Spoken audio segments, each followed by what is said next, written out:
Dans cette vidéo, je vais te montrer comment créer ton premier workflow sur N8N et utiliser des API. On va explorer de A à Z les méthodes qui permettent de créer des images et ensuite les transformer en vidéo via des API que l'on peut retrouver sur des sites d'agrégateurs. Un site comme Fall.ai où l'on peut retrouver quasiment toutes les API du marché, que ce soit pour faire de l'audio, de la vidéo, des images, etc. Grâce à des plateformes comme celle-ci, vous n'avez plus besoin de prendre des abonnements ici et là, vous pouvez tout retrouver au même endroit. Et vous pourrez donc, avec la même clé API, payer tous les services. En l'occurrence, pour cette leçon, on va dépenser environ 11 centimes pour une génération d'images et une transformation en vidéo. On ne va pas utiliser les outils les plus chers. Alors on va commencer tout de suite. Donc si vous n'avez pas de compte sur Fall.ai, il va falloir en créer un.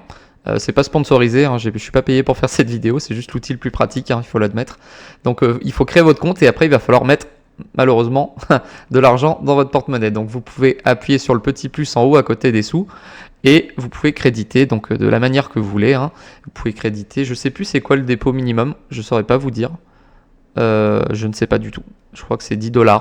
Une fois que vous aurez rechargé votre porte-monnaie, vous allez pouvoir créer votre première clé API. Vous la retrouverez juste ici dans API Key. Bravo pour l'anglais. Add Key, donc pour créer une nouvelle clé. Et là, du coup, vous écrivez API, enfin vous laissez API, vous donnez un nom à votre clé. Donc on va l'appeler Test School, peu importe, Create Key. Et là, ça vous donne la clé. Donc cette clé, elle est précieuse. Elle s'affichera qu'une fois d'ailleurs, vous ne pourrez pas la revoir après, donc vous devrez en créer une nouvelle si vous la perdez. Donc là, vous pouvez tout de suite la copier et vous la gardez pour vous. Parce que cette clé est directement reliée à votre porte-monnaie. Si quelqu'un l'utilise, il pourra dépenser de l'argent sur Fall.ai directement depuis votre porte-monnaie. Donc bien évidemment, moi je vais la supprimer à la fin de la vidéo. Et après ça, du coup, cette clé va nous permettre de créer les accès, nous permettant de faire des requêtes HTTP pour utiliser les services de Fall.ai dans notre workflow. Donc pour créer cet accès, vous avez juste à cliquer sur le petit plus en haut à gauche et vous faites Credential. Là, vous le créez où vous voulez, peu importe. On va quitter, c'est pas grave. Hop, et donc là, voilà. Donc vu que en fait l'API de Fall n'est pas intégrée directement dans N8N, il y a certains services comme Google, etc. c'est directement intégré. Là, c'est pas intégré. Donc le moyen d'ajouter quand même une clé API qui n'est pas intégrée, c'est via quelque chose qui s'appelle Header Auth. Donc vous sélectionnez ça, vous faites continuer. Et là du coup ça va être comme si vous enregistriez un mot de passe. Donc chaque API a un peu sa formule, mais je vais vous expliquer pour Fall comment ça fonctionne. Donc dans Name, en fait il faut écrire autorisation comme ça. Bien oublier, bien mettre le A majuscule, ne pas mettre d'espace. Et value du coup c'est votre clé API. Et la formule, il faut mettre key comme ça, espace, et vous collez votre clé API. Donc vous pouvez mettre expression, comme ça vous pouvez voir ce que vous écrivez, puis après vous repassez en fixe. Et là vous faites save, donc je vais l'appeler Fall.ai vidéo, ça je m'en rappellerai, et là vous la sauvegardez, et du coup ça y est, votre credential est sauvegardé. Donc quand vous ferez des requêtes HTTP, vous pourrez directement vous authentifier sur Fall.ai pour lancer la requête. Maintenant qu'on a paramétré ça, on va pouvoir se lancer dans l'aventure et créer notre premier workflow. Donc create workflow. Donc un workflow, ça débute par ce qu'on appelle un trigger. Il faut absolument sélectionner un trigger, sinon le workflow ne se lance pas. Par défaut, c'est un trigger manuel. Ça veut dire que c'est vous qui allez lancer manuellement le workflow. Mais le workflow peut aussi se déclencher sur des événements, sur des messages reçus, sur des fichiers qui sont upload, sur un message, sur un timer. Vous pouvez mettre par exemple que le workflow se lance tous les jours à midi ou des trucs comme ça. Il y a plein d'options. Là, on va faire un trigger manuel pour ce cours, mais il en existe plein. Et je vous en montre d'ailleurs un dans les cours sur le bot Telegram. Et donc là, comme je vous ai dit précédemment, on va tout de suite attaquer et on va faire notre première image. Donc pour faire notre image, on va utiliser Fall.ai et on va utiliser un modèle qui s'appelle Imagen. Donc Imagen, c'est le générateur d'images de Google. Donc là, vous allez sur l'accueil, vous allez dans Search. Sinon, si vous voulez chercher manuellement, vous allez dans Explore et vous voyez toutes les API qui sont disponibles sur le site. Et donc là, nous, on va prendre Imagen Fast, c'est le moins cher. Hop, là, vous descendez un peu, vous voyez toujours le tarif en bas à droite. Donc là, il nous dit que ça nous coûtera 2 centimes par image. Et donc pour l'exercice, on va créer une image toute simple. On va faire une image de Shrek qui danse. J'ai sélectionné ça. Donc j'avais copié-collé un prompt tout simple, mais on n'est pas obligé de faire dans la simplicité. Si vous voulez, quand vous avez juste une idée en tête et que vous voulez faire un prompt un peu plus carré, donc là en l'occurrence je voulais juste un Shrek en train de danser, réaliste, en 4K, format 9:16, donc ça c'est le format vertical, on va l'enlever. Vous pouvez tout simplement aller dans ChatGPT, vous lui collez votre idée et vous lui dites « Améliore-moi ce prompt de génération d'images ». Comme ça il va vous donner un prompt un peu plus précis. Vous avez juste à le copier-coller. Voilà, on va récupérer ça. On va aller dans Imagen. Et donc là, je vais juste coller ça. On ne va pas lancer, parce que le but, c'est de l'intégrer dans notre workflow. Mais en fait, là, quand vous arrivez sur la page d'une API sur Fall, j'étais pas sur le bon d'ailleurs, c'est ici. Sur Fall, vous avez le form. Donc ça, c'est le formulaire. Vous pouvez le remplir comme ça. Vous sélectionnez les options.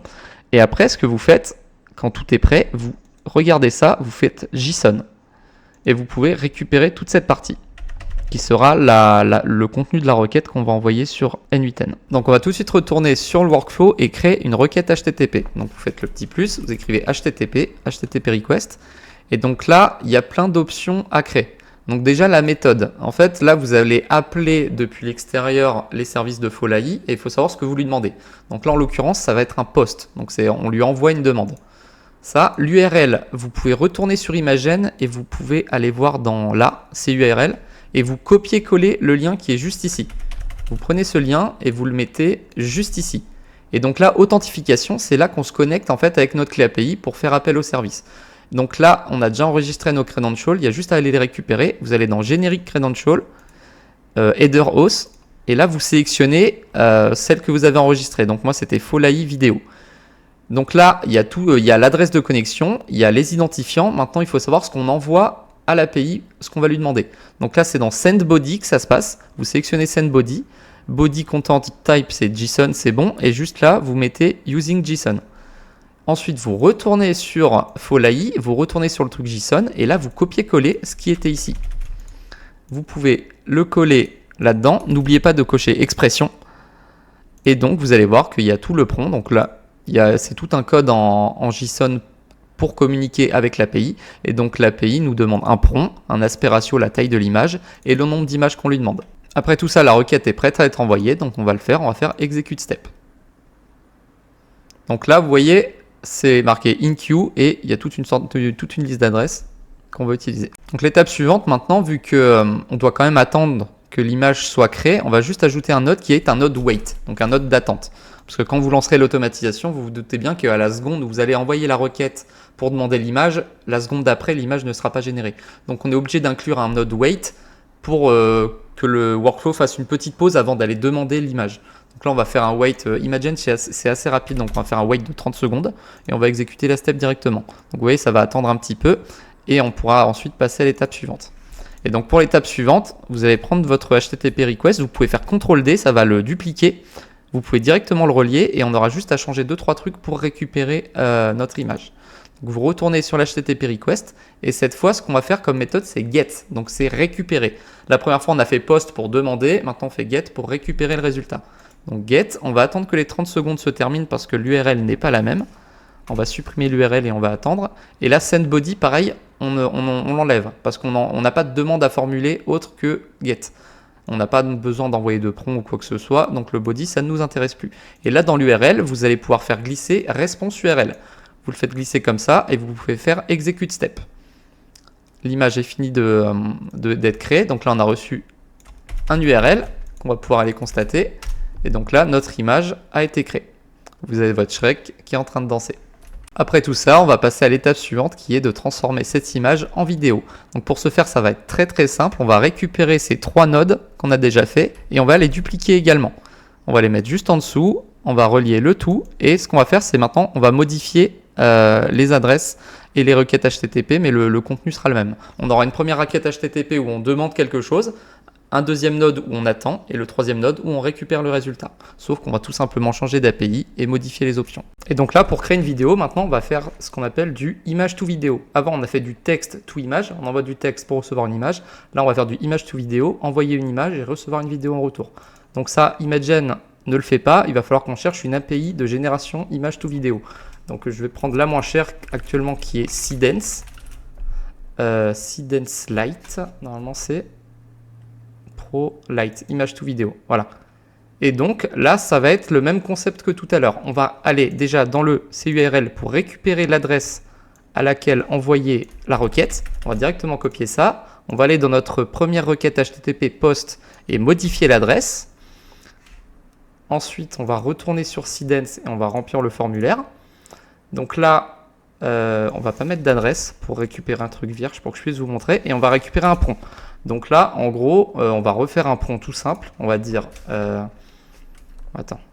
On va faire comme ça, on va copier l'image, on va l'envoyer à ChatGPT. J'aimerais créer une vidéo de ce personnage en train de danser. Donne-moi un prompt. Donc là, ChatGPT va nous donner un prompt quand il aura envie. Voilà. Donc on récupère ça. Pour le coup, on va pas chercher à optimiser le prompt, on veut juste avoir des résultats.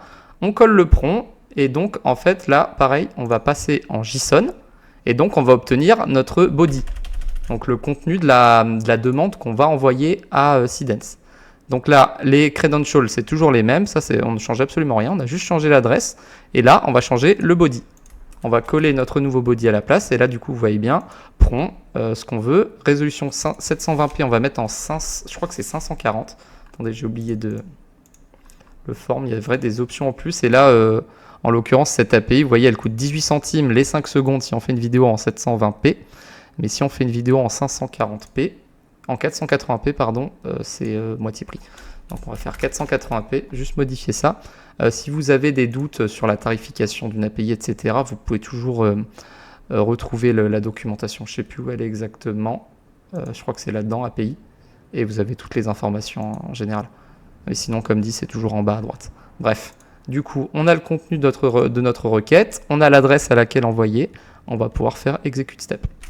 Non, non, je crois qu'on a oublié un truc très important, on a oublié de mettre le lien de l'image, parce que là on demande à créer une image en vidéo, mais on a oublié de joindre l'image, et ça je pense que c'est lié au fait que j'avais fermé, que j'avais éteint ça, enfin que j'avais enlevé, totalement supprimé. Donc on va remettre l'adresse, donc là vous pouvez cliquer sur l'image, ça va remplir automatiquement l'adresse, et on va reprendre le JSON, comme ça vous voyez, image URL, il y a un champ qui s'est rajouté. Donc on va juste, on va tout recopier, voilà, c'est ma faute. Je vais tout récupérer, on va modifier la requête, et justement... Donc là, on va remettre 480p.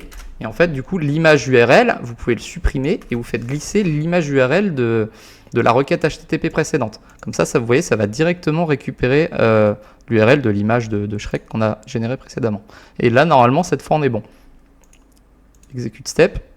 Et donc là, in queue, donc ça veut dire que c'est passé, c'est en attente. Et là, on va devoir wait. Donc là, je vais mettre un wait un peu plus grand, je vais mettre 2 minutes, c'est en secondes. Hein. On va faire execute step et on va attendre. Voilà, bon, j'avais mis sur pause. Après 2 minutes, c'est terminé. On va pouvoir aller dans notre dernier node qui est un node de get. Et là, en fait, concrètement, il n'y a rien à changer. Parce que la méthode get, c'est toujours la même. Les credentials, c'est toujours les mêmes. Et JSON response, bah, c'est la même chose, en fait. Donc, c'est pour ça que j'avais tout copié-collé. C'est qu'en fait, dans l'absolu, à part les adresses dans le post et le contenu du prompt exactement, le contenu du body, pardon, avec le prompt et tout, il y avait juste ça à changer. Donc là, on va faire execute step et normalement, on va recevoir notre vidéo.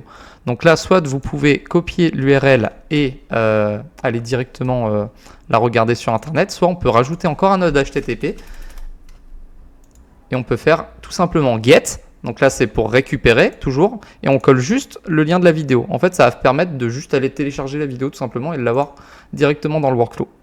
Execute step, et là vous voyez la data téléchargée, et on peut faire view, et on peut voir la vidéo ensemble.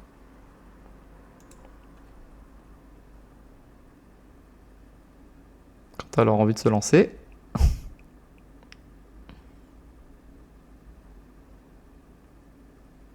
Et voilà. Ouais, c'est plutôt pas mal. Donc les prompts de ChatGPT ont permis de faire ça. Et du coup, voilà, vous avez une automatisation complète qui part juste d'un prompt image et un prompt vidéo. Et en fait, on peut tout automatiser maintenant de A à Z. Vous aurez un personnage en image, puis un personnage en vidéo. Voilà, comme d'habitude, j'ai pris des exemples assez simples pour que ce soit facile à intégrer. Mais au moins, maintenant, tu sais utiliser des API, intégrer des API et faire des requêtes HTTP au sein de ton workflow. Et en modifiant 2-3 trucs, bah, tu pourras bientôt faire une vraie usine à génération d'images et génération de vidéos.